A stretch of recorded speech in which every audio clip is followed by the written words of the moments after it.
Hi, we're here today with Hojung Kim. He's an assistant professor in the College of Architecture and Design in the School of Interior Architecture, and we're here today to talk about his COIL program. So Hojung, can you tell me just a little bit more about yourself and your professional background and your position here at the University of Tennessee? Sure. I was a practicing architect and designer before coming to UT. I've been practicing in LA and in New York for about 7 years. And I had an opportunity to teach here back in 2019, August.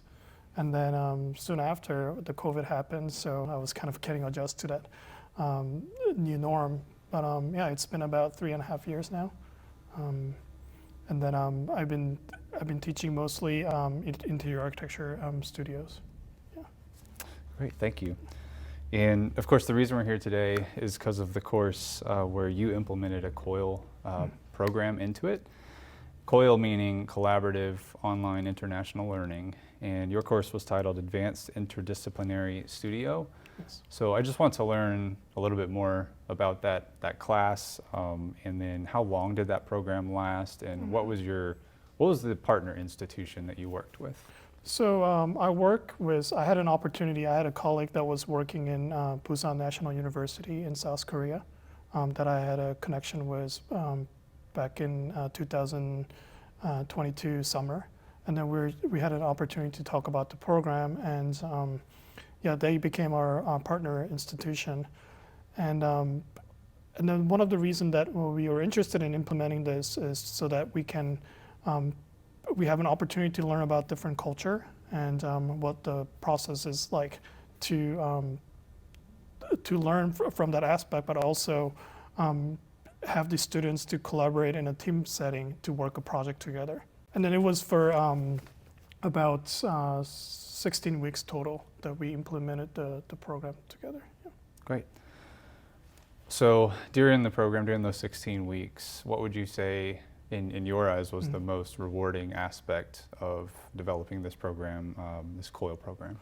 I think it was about the opportunity for students here at UT to be exposed to a different culture, but also understand the community that they're very unfamiliar with. So, but also for students in Korea to understand what we're doing here in the States as a design studio, but also as an institution.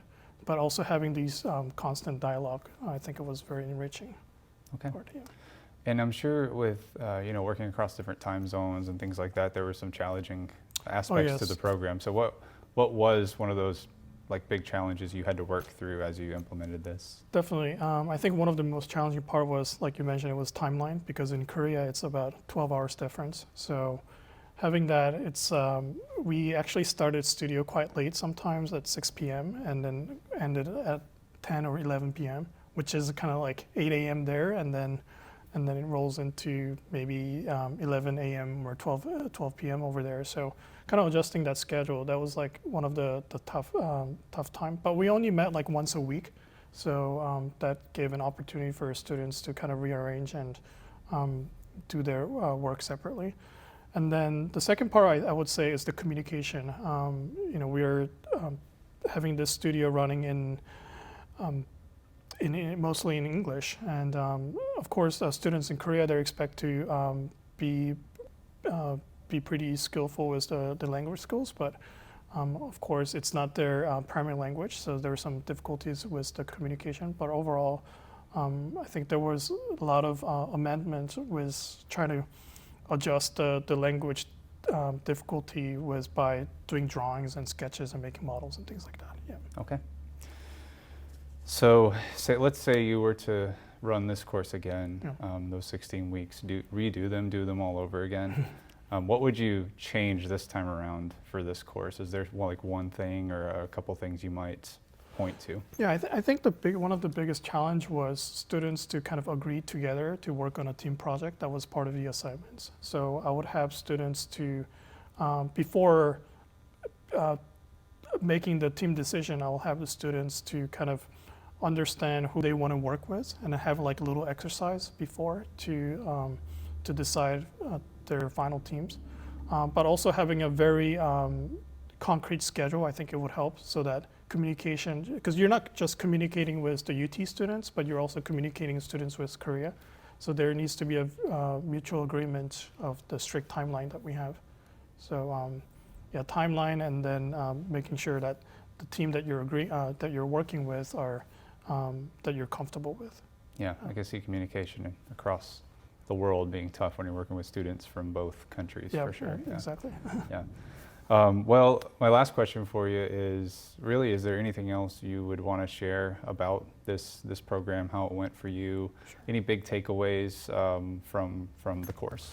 Yeah, I think it was a very great, it was a huge opportunity for us because we get to learn the design process, not just from one perspective, but having a multicultural understanding of how we should approach design was very helpful.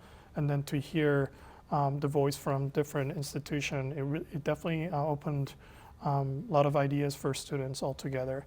And I think it's very important that we do this in class nowadays, because design field is such a global field of global study of area that we should widen our perspective. So I think Cole gave that opportunity, and I think in a very ironic way that COVID actually helped us to be a little bit more proficient with our digital learning environment, and I think that kind of segued to this Cole. But of course, in the future, I would love to have these more physical interaction with the students to kind of have these more informal settings and get to know each other, because when you're like just online, you're just facing the screen the entire time. But I think overall, with the given amount of time and the financial resources that we have, I mean, of course, there's not commitment with the finance resource. I think that's a huge benefit. And having this opportunity to study with someone across the place, even though the result might not be immediate for students, I think in the long run, after looking back 5 to 10 years, whether they loved it or hated it, I think it will be a very memorable experience together. Yeah, absolutely. Yeah. Well, thank you so much for your time. We appreciate you coming and talking about your COIL program today. Sure. Thank you. Thank you for having me.